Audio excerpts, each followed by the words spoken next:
Ashama harka fuun dhageeffattuu ta'e qophiin keenya guyyaadhaa akkuma isiniif qopheessinaa turre seenaa qabsaa'ota Oromooti. Seenaa qabsaa'ota Oromoo keessaa seenaa Elemoo Qilxuu isiniif dhiyeessinaa turtiin keessan dhufaanaa ta'uu isiniin jedha. Maqaa isaa akka dhalootaa Hasan Ibraahim jedhama. Uummata biratti garuu Elemoo Qilxuu jedhamuun beekama. Barri dhaloota isaa bara 1936 bakki itti dhalate Harargee Aanaa Qarsaati. Jireenya ijoollummaa isaa. Seenaan ijoollummaa isaa baay'ee hin beekamu. Garuu Elemoon bara 1956 barnoota Islaamaa barate. Magaalaa Dirree Dawaa keessa daldala Arabaa sooressa tokkoof hojjechaa ture. Daldalaan kunis Elemoo fuudhee Yemen magaalaa Edan dhaqe. Bara 1956tti deemee akkuma Edan gaheen maqaa isaa gara Elemoo Qilxuutti jijjiirate. Achumaan sirna gaa'ilaa isaas raawwate. Yeroo san hojii biizinasaas eegale. Hojii biizinasaas kanas itti milkaa'e. Siyaasa keessa seenuu isaa. Elemoon waa'ee siyaasaa nama dhimma qabu hin turre. Garuu bara 1966 manni isaa bakka itti sabboontonni Oromoo wal gahan ta'e. Kun immoo qoonsilaa mootummaa Itoophiyaa yaaddessaa deeme. Elemoonis diinota mootummaa Itoophiyaatiin qarshiin gargaara jedhamee shakkame. Bara 1967tti namni Hararii mootummaa Itoophiyaaf hojjete tokko biyya Yemen magaalaa Edan dhaqe. Elemoonis mi'a liqeeffatuuf Elemoodhaanis yeroo Finfinnee dhufte siif deebisa jedheen. Akkuma Finfinnee gaheen Elemoon qabame. Gochi shororkeessummaa mootummaa Itoophiyaa irratti gaggeessuun himatame. Reebichaaf miidhaa sammuu guddaa isa irra gahe. Kun immoo Elemoo irraa caalatti siyaasa keessa akka galu isa godhe.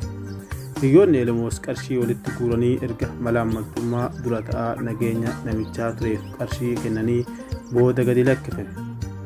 Erga mana hidhaatii bahee booda sochii sabboonummaa Oromoo kan akka waldaa Maccaa fi Tuulamaa keessatti hirmaachuu jalqabe. Bara 1968 Elemoonis dhoksaan gara Maqaadishoo deemee walgahii sabboonummaa Oromoo irratti hirmaate. Achittis hojii sabboonummaa Oromoo biyya Arabaa babal'isuu isatti kenname. Gara biyya Yemen magaalaa Edan deebi'ee dhaabbata hawaasa Oromoo hundeesse. Bulchiinsi magaalaa Edanis eeyyama godhee fi gargaarsa mootummaa Arabaa fi akkasumas dhaabbata bilisummaa Filisteenii fi adda bilisummaa Eertiraa irraa gaafate. Gargaarsa mootummaa Iraaqis leenjii waraanaa ji'a 7 erga kennee booda adda riphee lolaa hundeesse. Adda kanas hoogganaa isaa Horiyaa Abdulkariim Haaji Ibraahim irraa caalaa maqaan isaa Jaarraa Abbaa Gadaa jedhamee beekamuun bobbaase.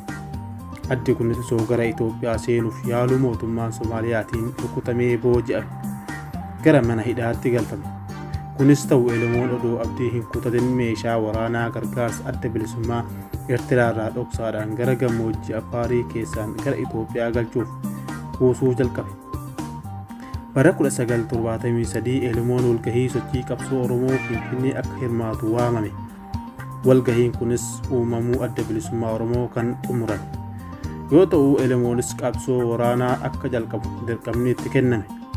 Waraana bilisummaa Oromiyaa. Walgahii kana booda hiriyaa isaa Hundee Taqii wajjin qabsoo waraanaa jalqabuun gara Galamsoo deeman.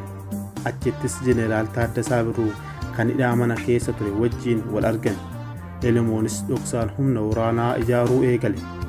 Abbaan Hundee humna waraanaa riphee lolaa kanaa akka iddoo gubbee qorichaa jedhamtu tulluu Cacal irratti akka buufata gorsan. Caamsaa 19 bara 1974 Elemoon nama 20 fudhatee gubbaa qorichaa irratti kaampii dhaabe. Achiinis eegdota namtichaa Mul'atuu Taganyee jedhamu abbaa lafaa uummata naannoo sanii baay'ee cuucaa ture ajjeesuu jalqaban. Boodarras erga Mul'atuun barsiisaa amantii Islaamaa Galamsoo keessa akka ajjeefamu ajajee booda Mul'atoos ajjeesan deebisanii. Ajjechaan Mul'atoo naannoo sana naasise. Bulchaan naannoo sanaas loltoota isaa ergee akka balleessu ajajuun garuu loltoonni isaa milkaa'uu hin dandeenye. Hidhattoonni naannoo sanii riphee loltoota Elemoo Qilxuu dhaabuu waan dadhabaniif mootummaan Itoophiyaa Jeneraal Geetaachoo Shibesh humna waraanaa guddaa wajjin gara Galamsootti erge. Humni waraanaa Elemoo waraana dheeraa waan hin geggeessineef humni Geetaachoo hedduu rakkate. Dhumarrattis humni Geetaachoo naannoo Xiroonoo humna waraana bilisummaa Oromoo ittiin marsan waraanaan gaggeeffamu nama baay'ee keessaa ajjeesan. Elemoonis isa qabuuf dhufan dhukaasa ofitti dhoosee of ajjeese. Elemoo Qilxuu uummata Oromoo nama waan Oromootiif jedhee wareega jedhamee beekama. Yaadannoo isaatiifis walaloon hedduu kan barreeffame yoo ta'u kana keessaa kan akka Sheek Bakrii Saaphiloo kaasuu ni danda'ama. Akkasumas sirbi baay'een sabboontota Oromoo isaaf sirbame hedduutu jira. Seenaan goota keenyaa Elemoo Qilxuu kana fakkaata. Hayyuu fi gameessa cimaa ture. Waan dhaggeeffattaniif galatoomaa. Ani kan isinii qopheesse Areerii Kadiir.